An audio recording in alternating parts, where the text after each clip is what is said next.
Hello everyone, welcome to all on science simplified. तो जैसा कि आप सभी को पता है कि प्रीवियस क्लास में हमने चैप्टर नंबर 5 है जो उसके बारे में उसके जो टॉपिक हैं हमारे सेल वॉल का किया था हमने। ठीक है बच्चे, तो वो हम कंटिन्यू करते हैं आज की क्लास में। हमने ये टॉपिक कर लिया था वहाँ पे, और एक हमने बड़ा अच्छा एक्सपेरिमेंट है जो वो भी किया था, ऑस्मोसिस वाला हमने टॉपिक किया था। और यहाँ से आपका एक्सपेरिमेंट आता है, ये हाइपोटोनिक सॉल्यूशन हमने समझा था कि कैसे होते हैं। इसमें हमने पढ़ा था कि अगर हमारे पास मीडियम के अंदर वाटर कंसंट्रेशन ज़्यादा है तो आउटसाइड सॉल्यूशन है जो वो मूव करेगा, कैसे, इनसाइड। ठीक है, तो हमारी जो सेल है वो स्वेलअप हो जाएगी। और रेजिन्स को लेकर आपने ये एक्सपेरिमेंट करना था। ठीक है, और ये मैंने आपको शॉर्ट में अपलोड भी कर दिया है, तो आप लोग चेक कर सकते हो चैनल विजिट करके वहाँ से। ठीक है बच्चे, तो ये एक्सपेरिमेंट किया है मैंने, और एक साथ में आपका ये भी दिखाया मैंने वहाँ पे ड्राइड रेजिन को जब हम वाटर या उसमें रखेंगे। हालांकि उसका रिज़ल्ट अभी पेंडिंग है, वो मैं थोड़ा मतलब शॉर्ट वो इकट्ठी ही अपलोड कर दूँगी। ठीक है, तो देखो हमारे पास क्या है यहाँ से। नेक्स्ट हमारे पास है सेल वॉल, हमने कर लिया था। हम पढ़ रहे थे कि हमारे पास क्या होता है, जो सेल है उसके 3 मेन पार्ट थे, है ना, 3 थे ना। फर्स्ट हमने पढ़ा था वहाँ पे प्लाज्मा मेम्ब्रेन, ठीक है, और सेकंड था सेल वॉल, थर्ड क्या था, न्यूक्लियस। तो मैंने इसको याद करने के लिए आपको बताया था कि शॉर्ट से आप याद कर लेना PCN। तो प्लाज्मा मेम्ब्रेन हमने कर लिया था, सेल वॉल हमने कर लिया था। आज की क्लास में हम करेंगे न्यूक्लियस के बारे में। ठीक है बच्चे, तो पूरी कंसंट्रेशन के साथ आपने क्लास सुननी है। तो देखो बच्चे, यहाँ से क्या है, न्यूक्लियस वर्ड आपने पहले भी सुना है ना। थोड़ा बहुत तो पता आइडिया सा होगा कि न्यूक्लियस का मीनिंग क्या होता है। तो जो सेंटर में प्रेजेंट होता है, सर्कुलर शेप हम एक तरीके से बोल सकते हैं। ठीक है जी, तो देखो ये क्या बोल रहा है कि remember the temporary amount of onion peel we prepared. याद है ना सभी को, जब हमने कल की क्लास में ये चीज़ पढ़ी थी ना कि ऑनियन पील, परसों वाले में आया था, ये शायद पार्ट 1 में ही कर लिया हमने। ऑनियन पील को माउंट किया था माइक्रोस्कोप के ऊपर, तो वहाँ पे सेल की जो स्ट्रक्चर है वो देखी थी, उसके बेस पे ही फिर स्ट्रक्चरल ऑर्गेनाइजेशन है जो वो रिजल्ट दिए थे। अब हम इसके बेस पे न्यूक्लियस का देखेंगे। ठीक है, देखो अब ये क्या बोल रहा है यहाँ से, we had put iodine solution on the peel. किया था ना ये हमने, सेल के ऊपर, पील के ऊपर हमने एक सॉल्यूशन डाला था। इसने आयोडीन लिख दिया यहाँ, वहाँ हमने सेफ्रोनिन वाला सॉल्यूशन डाला था। ठीक है, तो वो भी यूज़ कर सकते हैं, कोई ज़्यादा फ़र्क नहीं है। ये दोनों सॉल्यूशन स्टेनिंग के लिए यूज़ किए जाते हैं, कलर देने के लिए। मतलब देखो अभी फर्दर वही डिस्कशन करेंगे। वाई, क्यों डाला था हमने वो। What would we see if we tried observing the peel without putting the iodine solution. तो क्या फ़र्क होगा अगर हम पील को आयोडीन सोल्यूशन डाले बिना देखते हैं। ट्राई इट, ये ट्राई करो। कैसे ट्राई करोगे, साइंस टीचर को बोलना है, लैब में जाना है, फिर ट्राई करना है। And see what the difference is, फिर आपने डिफरेंस देखना है, अंतर क्या है। ठीक है, कि आयोडीन सोल्यूशन डाल के किया था वो कैसा था, और बिना आयोडीन के किया तो वो कैसा है। Further when we put iodine solution on the peel did each cell get evenly coloured. तो क्या जब हमने आयोडीन सॉल्यूशन डाला तो सेल जितनी भी हैं कि सभी में कलर मतलब आ गया, सभी कलर्ड हो गई हैं वो। Then according to their chemical composition, तो देखो सेल है जो कोई ना कोई केमिकल से मिलकर बनी है। ठीक है, उनके अंदर कोई ना कोई केमिकल है जो कंपोज है। तो वो केमिकल कंपोजिशन कितनी है कि किसके अंदर कितना केमिकल है।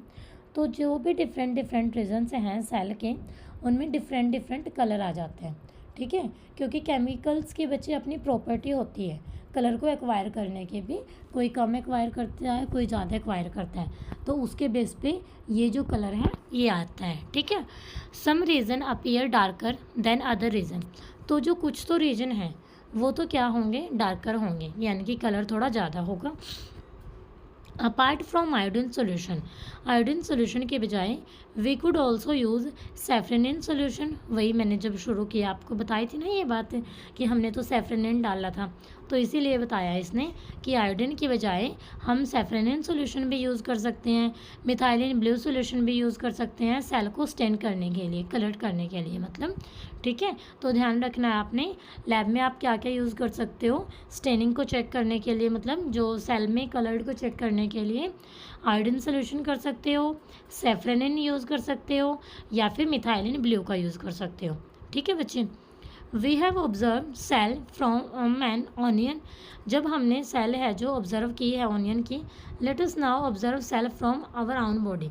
ठीक है, अब हम क्या देखते हैं, हमारी बॉडी से देखते हैं सेल को। ठीक है, ये तो हमने अभी तक एक्सटर्नल सोर्स ले रखे थे, बार्क ऑफ ट्री ले लिया, ऑनियन पील ले लिया। अब हम अपनी बॉडी के देखेंगे। देखो हम कैसे देखते हैं। Let us take a glass slide. सबसे पहले आपने ग्लास की एक स्लाइड ले लेनी है, कांच की एक वो होती है स्ट्रिप टाइप की, उसकी शेप होती है आपकी। ठीक है, जैसे आपका स्केल नहीं होता है, नॉर्मल प्लास्टिक का स्केल आप यूज़ करते हो, वो थोड़ा बड़ा है, मान लो उसका 1/3 पार्ट ले लिया और साइड में से उसकी जो ब्रेथ है उसको हाफ कर लिया, तो उससे जो बनेगा that is called glass slide. ठीक है, बाकी लैब में जाओगे साइंस टीचर आपको दिखा भी देंगे, इतनी कोई बड़ी बात नहीं है ये। देखो अब क्या बोल रहा है ये, ग्लास स्लाइड आपको पता लग गया। Let us take a glass slide with a drop of water on it. इस पे आपने क्या करना है, पानी की एक बूंद डालनी है साथ में। Use an ice cream spoon, ice cream खाते हैं ना जो स्पून के साथ, उसको यूज़ करना आपने। Gently scrap the inside surface of the cheek.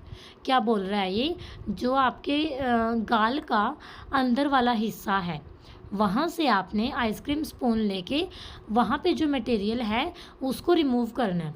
थोड़ा बहुत वहाँ से रिमूव कैसे करोगे, जैसे हम बोलते हैं ना कि किसी उससे खुरचना, तो चम्मच से उस आइसक्रीम स्पून से उसको खुरच देना है आपने। ठीक है, स्क्रैप का मीनिंग होता है टू रिमूव, और बेसिकली इसका मीनिंग होता है उसको खुरचना। ठीक है बच्चे। Does any material get stuck on the spoon. तो देखो नॉर्मल सी बात है, हम हाथ भी लगाते हैं तो वहाँ पे होता है मटेरियल, ठीक है, जमा हुआ होता है वहाँ पे कुछ ना कुछ, तो जो वहाँ मटेरियल होगा वो स्पून के स्टक हो जाएगा, चिपक जाएगा। With the help of a needle we can transfer this material. तो नीडल की हेल्प से हम इस मटेरियल को ट्रांसफ़र कर सकते हैं, कहाँ पे, ग्लास स्लाइड के ऊपर। And spread it evenly on the glass slide. ठीक है बच्चे, केप्ट रेडी फॉर दिस। ये तैयार हो गया हमारा, अब हमने इसको चेक करना है।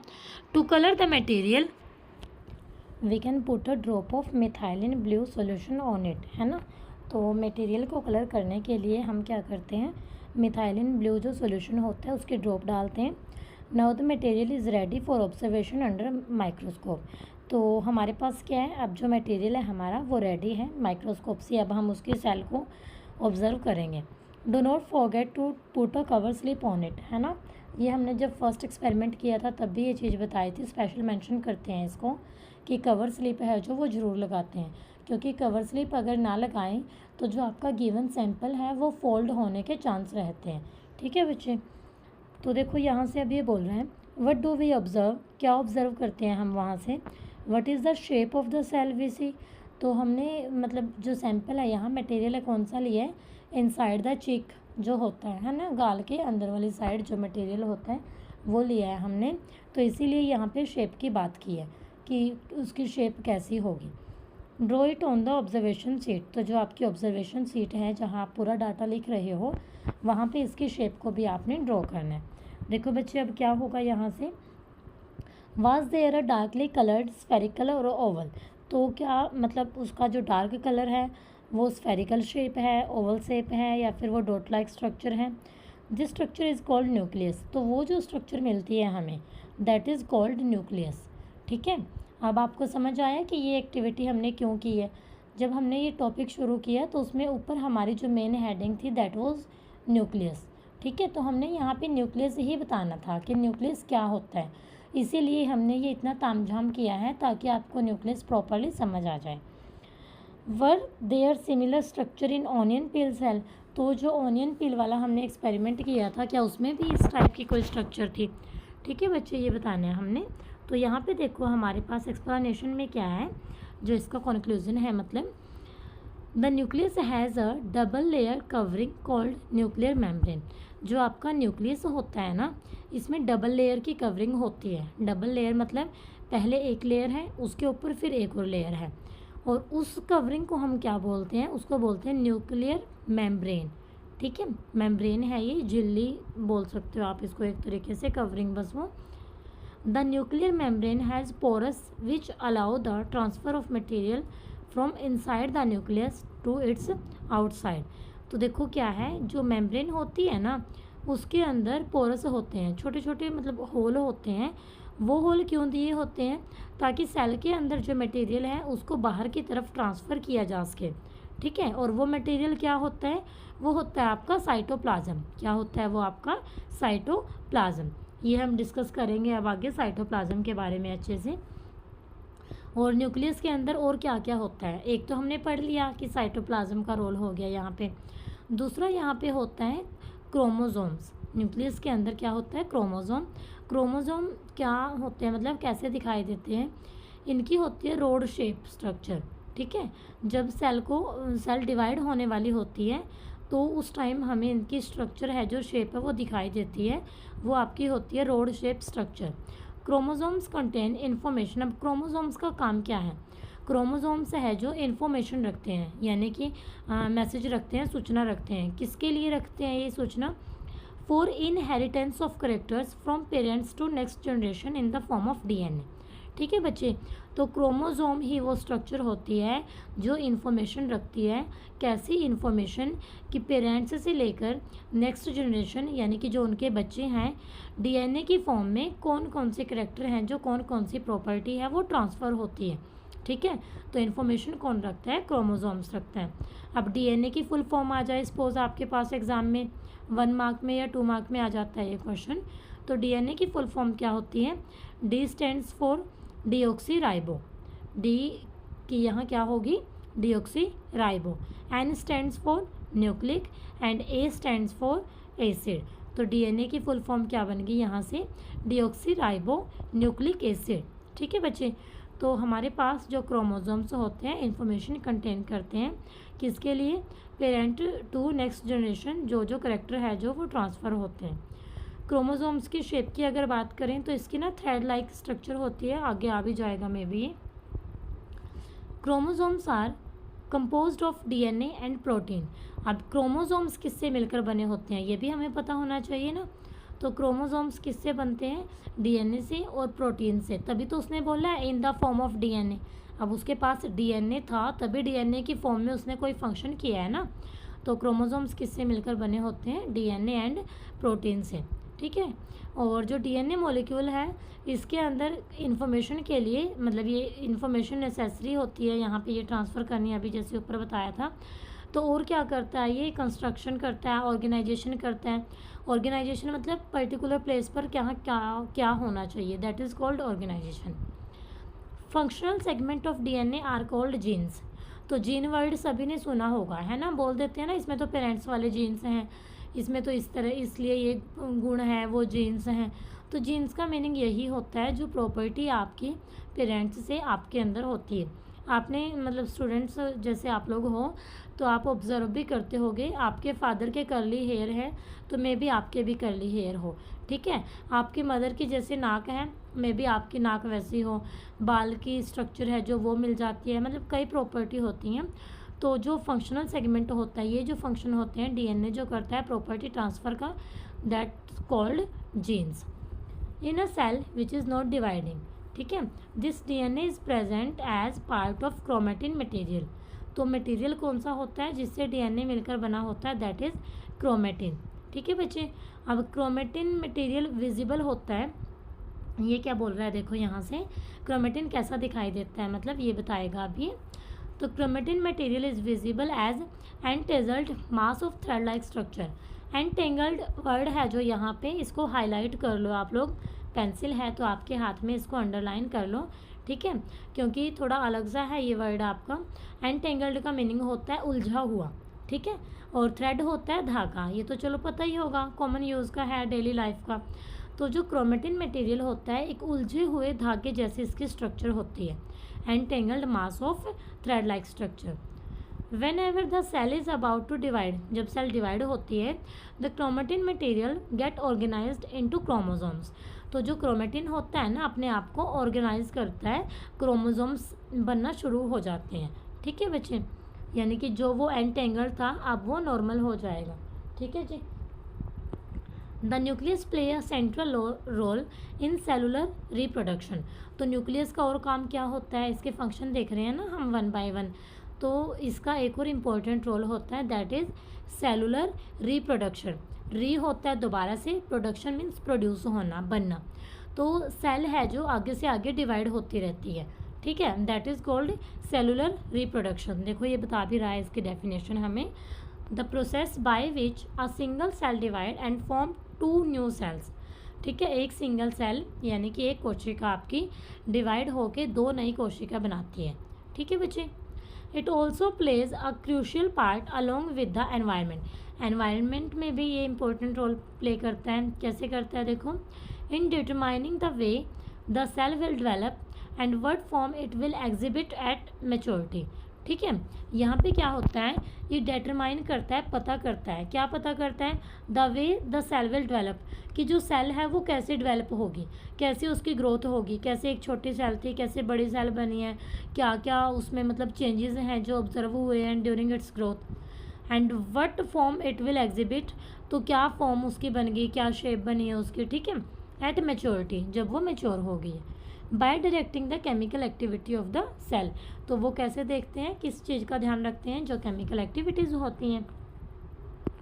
इन सम ऑर्गेनिजम्स लाइक बैक्टीरिया, कुछ ऑर्गेनिजम्स हैं जैसे कि bacteria, the nuclear region of the cell may be poorly defined due to the absence of nuclear membrane. ठीक है बच्चे, तो अभी आपको बताया था कि न्यूक्लियस के ऊपर 2 कवरिंग होती हैं, डबल लेयर कवरिंग होती है, और एक को हम न्यूक्लियर मेम्ब्रेन बोलते हैं। तो जो बैक्टीरिया होता है इसमें जो न्यूक्लियर रीजन होता है सेल का, वो अच्छे से डिफाइन नहीं होता। मतलब जब हम उसको अंडर माइक्रोस्कोप देखते हैं ना, हमें अच्छे से न्यूक्लियस दिखाई नहीं देता। तो वो क्यों नहीं दिखाई देता, क्योंकि जो न्यूक्लियस के ऊपर मेम्ब्रेन होती है इसमें वो प्रेजेंट नहीं होती।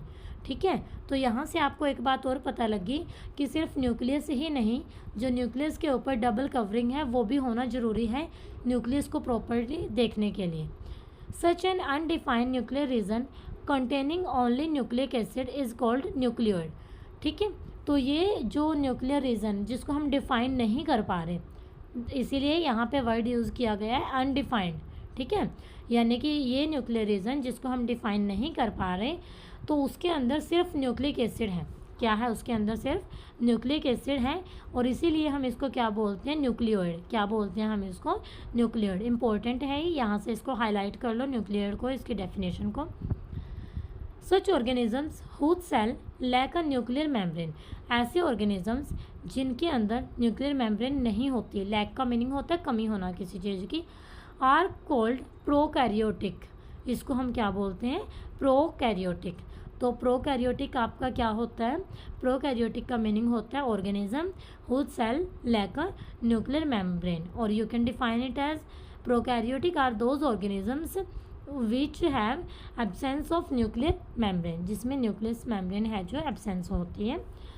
और प्रोकैरियोटिक को अगर हम मतलब तोड़ के देखें, वैसे क्या मीनिंग निकलता है इसका, प्रो का मीनिंग होता है प्राइमरी और कैरियोट होता है nucleus.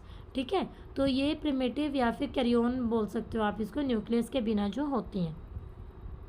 Organisms with cell having a nuclear membrane are called eukaryotic. देखो वहाँ सिर्फ प्रो था आगे और यहाँ EU, तो इसको हम रीड कैसे करेंगे, प्रोनाउंसिएशन क्या होगी इसकी, यूकैरियोटिक।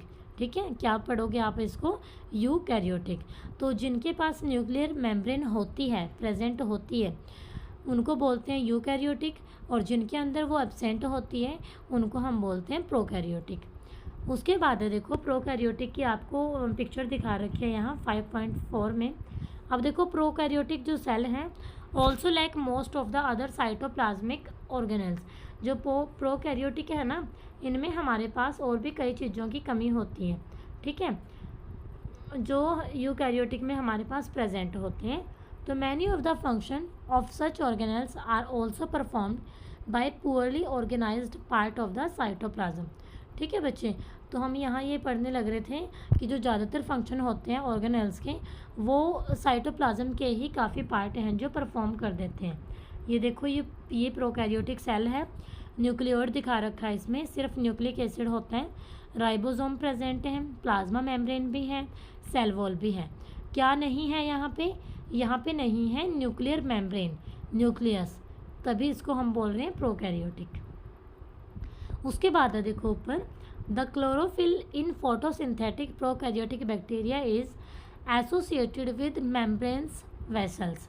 ठीक है, वेसल्स ये आपकी वो वेसल्स नहीं है, ये स्पेलिंग ध्यान से देखो, VESICLES है। ठीक है, वेसल्स ये आपकी बैग लाइक स्ट्रक्चर होती है, इनको हम बोलते हैं, but not with plastid as in eukaryotic cell.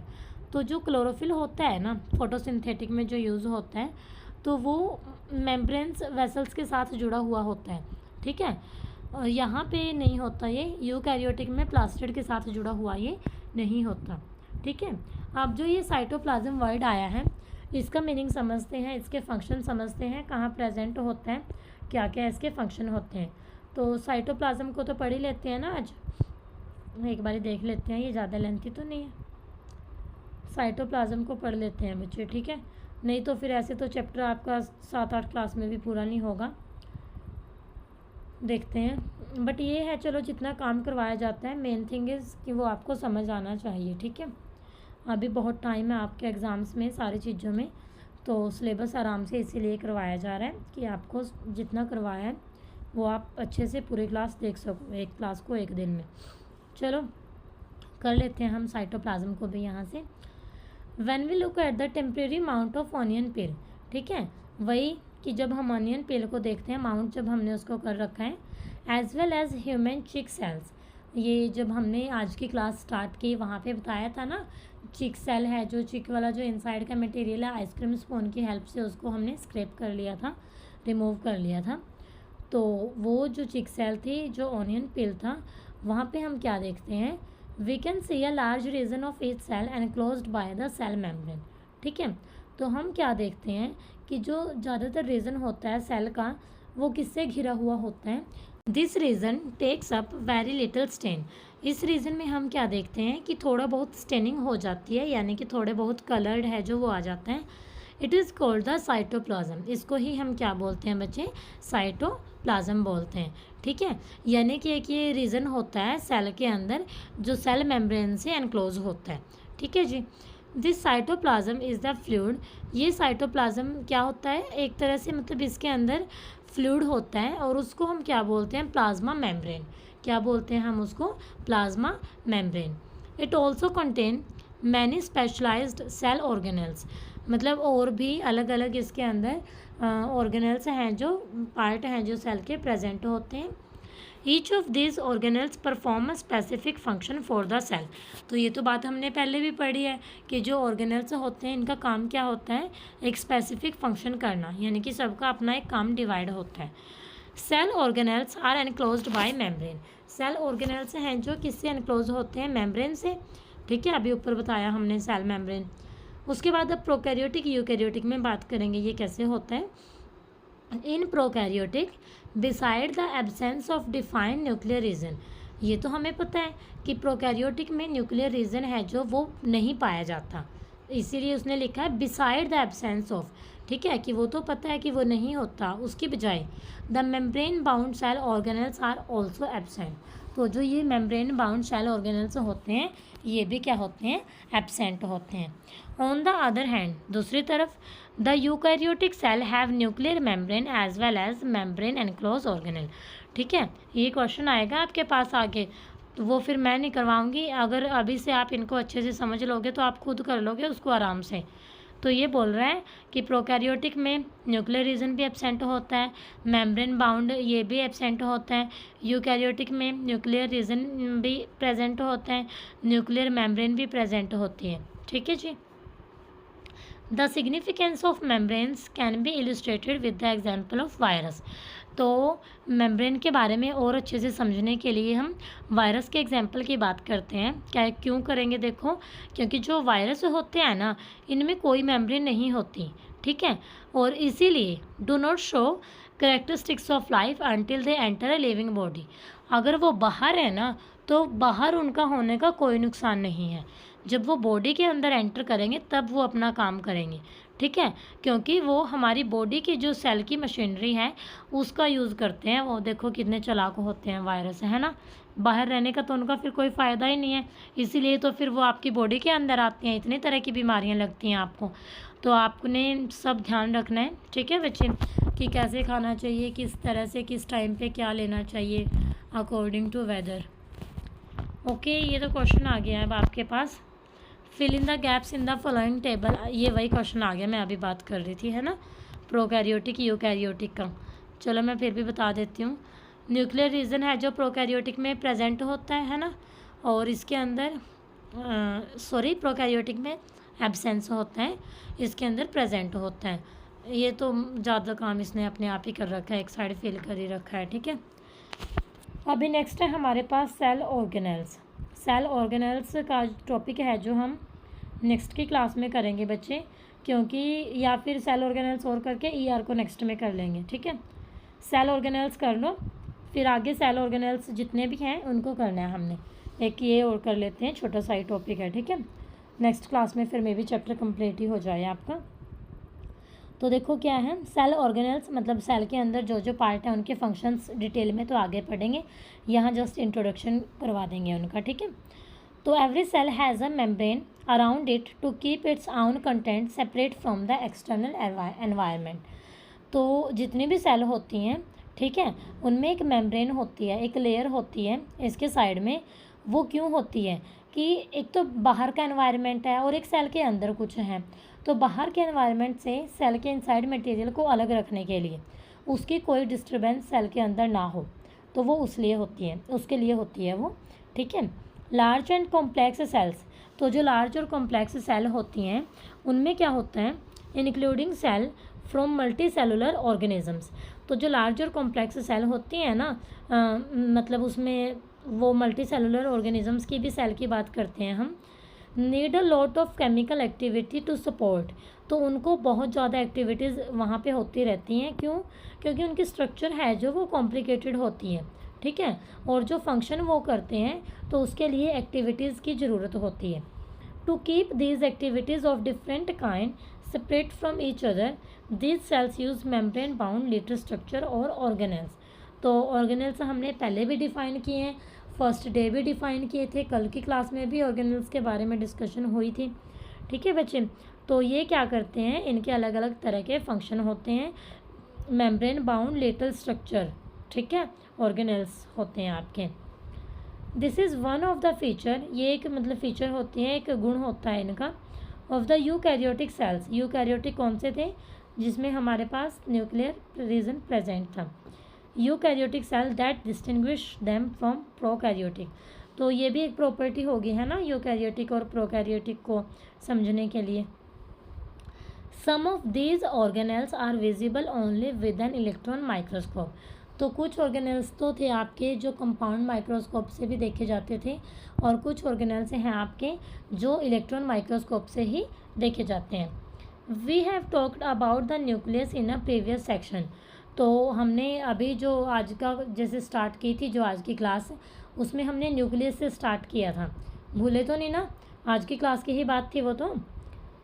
Some important examples of cell organelles, अब ये सेल ऑर्गेनेल्स के एग्जाम्पल बताएगा जो अभी आगे हमने डिस्कस करने हैं, ठीक है। बहुत इंटरेस्टेड है ये इनके बारे में। तो क्या क्या है बच्चे, देखो, endoplasmic reticulum, Golgi apparatus, lysosome, mitochondria and plastids. तो ये हमारे पास क्या है, सेल ऑर्गेनेल्स के अलग अलग पार्ट हैं। They are important because they carry out some very crucial function in cell. तो सेल के वो फंक्शन जो बहुत ज़्यादा ज़रूरी होते हैं, जो बहुत ज़्यादा मतलब हम ये बोल सकते हैं कि कॉम्प्लिकेटेड भी होते हैं, ठीक है, जो करना मुश्किल होते हैं, तो ये उनको भी परफॉर्म करते हैं जो सेल ऑर्गेनेल्स हैं, ठीक है। नेक्स्ट क्लास में अब हम 1 बाय 1 वही पढ़ेंगे। देखो आप लोग बेशक हेडिंग देख लो, ईआर के बारे में पढ़ेंगे हम, गोल्जी एपरेटस, लाइसोसोम, ठीक है बच्चे। तो नेक्स्ट क्लास में हमारा चैप्टर कंप्लीट कर ही देंगे हम। तो मैं उम्मीद करती हूँ कि आप इस चैप्टर से बोर नहीं हुए हो। काम भी इसीलिए मैं थोड़ा करवाती हूँ आपको, ताकि इंटरेस्ट आपका बना रहे क्लास एंड होने तक, ठीक है बच्चे।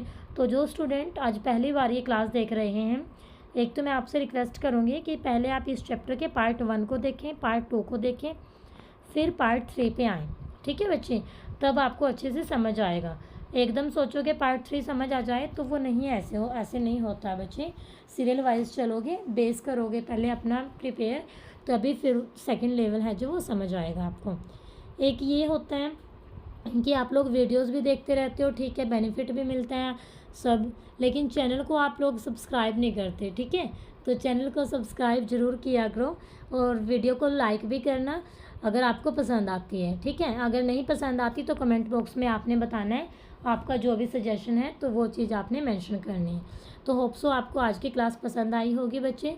और कोई क्वेरी हो किसी स्टूडेंट को, वो आप कमेंट बॉक्स में बता देना, क्लास से रिलेटेड है या और कुछ भी सजेशन आपने देना है, ठीक है बच्चे। So stay connected with science simplified. Thank you very much.